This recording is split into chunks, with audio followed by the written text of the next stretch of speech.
Well, your Pacers have had a very interesting season. Karis LeVert joins the team, and now you're sitting right around the edge of the playoffs in that play-in game. What do you guys need to do to really come together during this home stretch and make a playoff run?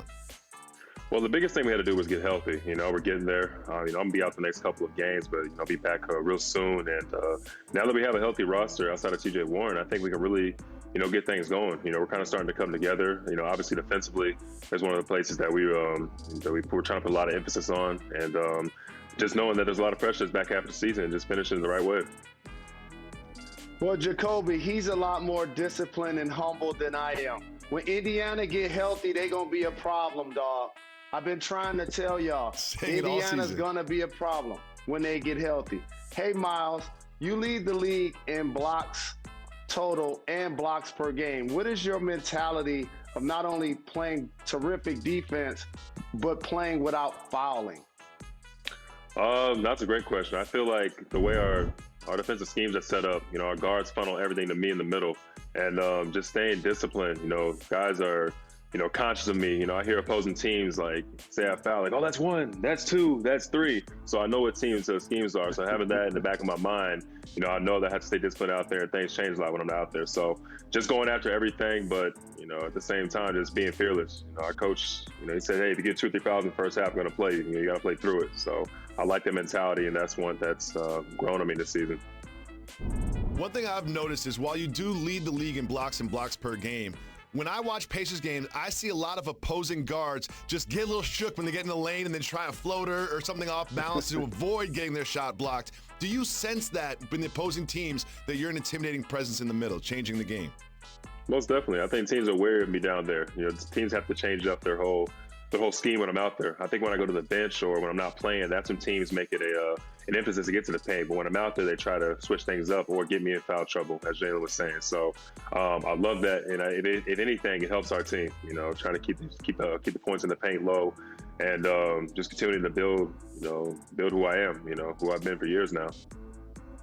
Well, Myles, it works both ways, because as a shot blocker, and you see some of the best in the league, Clint Capela in particular got on the wrong side of contesting Miles Bridges. And there were a couple of fantastic dunks in the league last night. So if you don't mind, I would love to show you a couple of these dunks, and you just let us know what you feel like the defender did wrong. And Clint Capela, you're up first. Man, I think that's a case of good defense or better offense. He got outside the charge circle early and jumped, but I think Miles Bridges just, man, when you have that long of a launching pad, there's not much you can do at that point. So you can try and take a charge, you can try and block it, but I think it's just a case of better offense in that case. That's a good point. Now, as we get towards the end of the year, there's so much focus on the MVP, but there's also a very tight competition for Defensive Player of the Year. In your opinion, who is the Defensive Player of the Year in the NBA? That's a loaded question. I think you might know my answer to that. I think I'm the Defensive Player of the Year for a number of reasons. I've been blocking shots for years now. I led the league in blocks 2 years ago. I outblocked the entire Cleveland Cavaliers, organization, and didn't get defensive love. So, you can do that and not be Defensive Player of the Year or even make the all-defensive team. But I do a lot more than that. I take pride in my ability to guard the perimeter, switch on guards, and be able to defend the pick and roll. And, my fourth quarter defense, another thing I take a lot of pride in as well. And I think my impact is just something that's just heard loudly around this league. Like I said, when I'm not out there on the floor, it's glaring. And when I am, things change a lot. So, defense goes beyond just blocking shots. I've grown in a lot of areas in my game, and I've shown what I can do, and I'm going to continue to show what I can do down the stretch. And that's going to be the key, Jacoby. As the Pacers go down the stretch and they make the run that I'm thinking that they're going to run, people are going to talk more about Myles, and rightfully so, being Defensive Player of the Year. Who was your mentor, somebody you looked at as a defensive player that you wanted to emulate?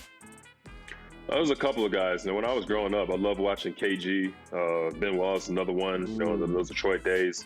But when I got to the league, I actually had Jan Mahimi as one of my vets, and George Hill. Those are two defensive-minded players that, they really just I guess their mentality is something that translated to me. You know, I also had an assistant coach. He's now at the 76ers. His name is Dan Burke.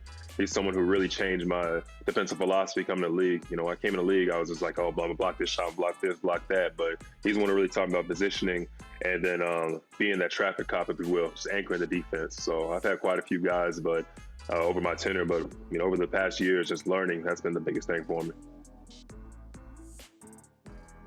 You know, as a big man in the NBA, you have to guard some of the most dynamic players on the floor, especially when you look in your own conference with Joel Embiid, and you've got Jokic in the Western Conference. Who is the hardest big man in the league to cover? Well, as of right now, I mean, there's obvious guys out there. You know, Embiid is someone who brings it night in, night out. You know, it's someone that you can't just, you know, you can't take a night off. So he's one of the ones. You know, you said it. Jokic is another one that is real crafty. You know, this is a funny one. You know, it's Robin Lopez. You know, he's one of the toughest guys I've ever had to guard in the post because of his angles, bro. The angles he releases the ball. He doesn't play as much as, you know, as he has in the past. But when I was coming to the league, that was something right there that I just couldn't figure out. And, yeah, I'll give him the nod on that as well. Thank you so much for taking the time to join us. As always, we appreciate you. You're welcome to come back anytime. Jalen's been talking about your Pacers all season long, so we look forward to having you come back in the playoffs. That's love, man. I appreciate you guys.